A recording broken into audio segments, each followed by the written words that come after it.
Magandang araw sa inyong lahat mga kababayan. Sanda ko man kayo ng Pilipinas naroroon, Luzon, Visayas at Mindanao. So ngayong araw nandito naman tayo sa NLEX S-Lake Connector para magbigay naman sa inyo ng pinakabagong update. Ito yung matatagpuan sa pagitan nitong Ramon Magsaysay Boulevard and then Paco Santa Mesa Road. So nandito tayo sa harapan nitong PUP, sa kabaan din nitong PNR. So dito nga mga kababayan, tuloy-tuloy yung pagtatayo nila ng mga column and then mga scaffolding.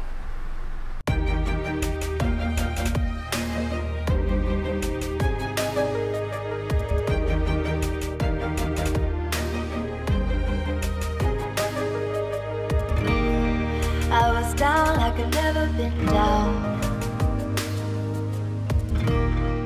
Didn't know if I would make it out. I got these voices that are holding me back. They tell me no, you can never do that. But I go where I want to. I push the boundaries if I have to. Only got one life in front of me. Why box myself in and throw out the key? Why box myself in?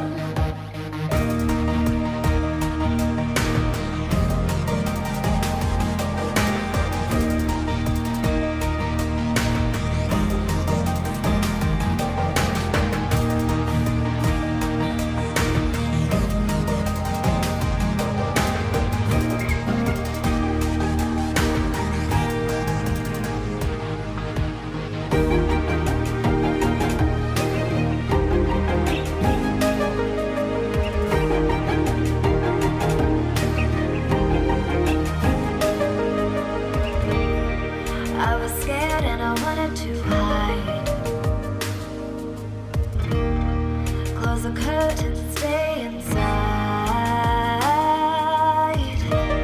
But there's a thunder running through my veins. Now I'm on the freeway cutting lanes. But I go where I want to. I push the boundaries if I have to. Only got one life in front of me. Why box myself in and throw out the key? Why box myself in?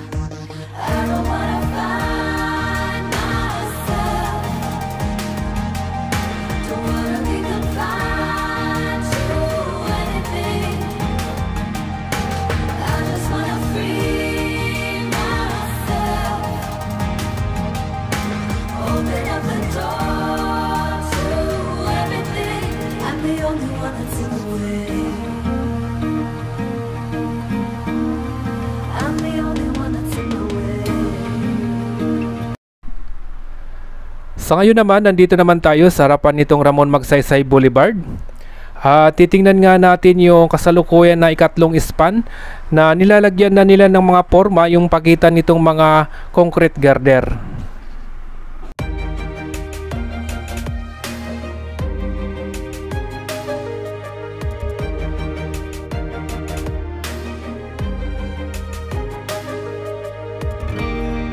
I was down like I've never been down.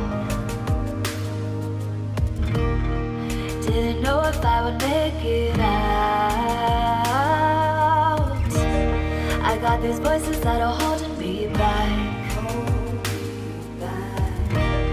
They tell me no, you can never do that. But I go where I want to. So nandito naman tayo sa dating station nitong PNR.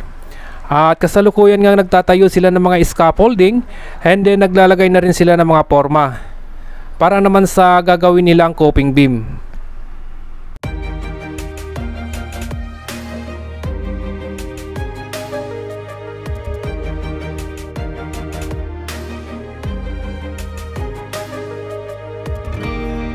I was down like I've never been down. Didn't know if I would make it out. I got these voices that are holding me back. They tell me no, you can never do that.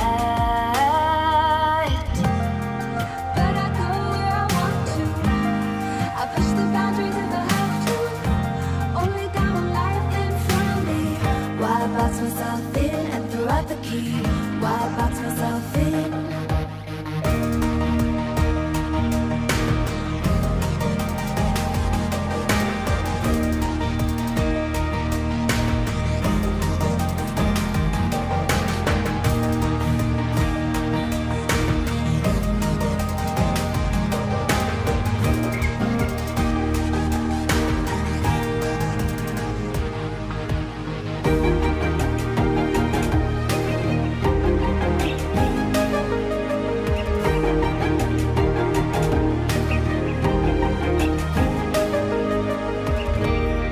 I was scared and I wanted to hide.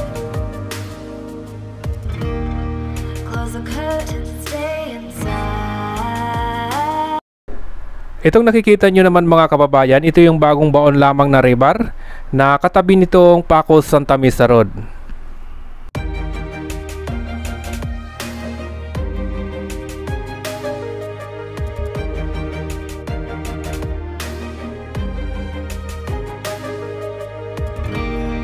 I was down like I've never been down. Didn't know if I would make it out. I got these voices that are holding me back. They tell me no, you can never do that. But I go where I want to. I push the boundaries if I have to. Only got one life in front of me.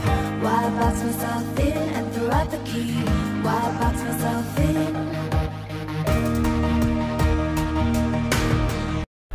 Sa ngayon naman, nandito na tayo sa Pacos Santa Mesa Road. At makikita nga natin itong isang board pile na tuloy-tuloy na naghuhukay dito sa gitna nitong kalsada.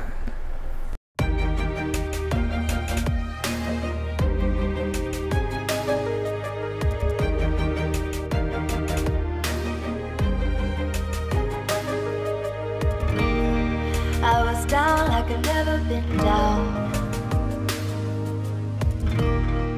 Didn't know if I would make it out. I got these voices that are holding me back. They tell me no, you can never do that. But I go where I want to. I push the boundaries if I have to. Only got one life in front of me. Why box myself in and throw out the key? Why box myself in?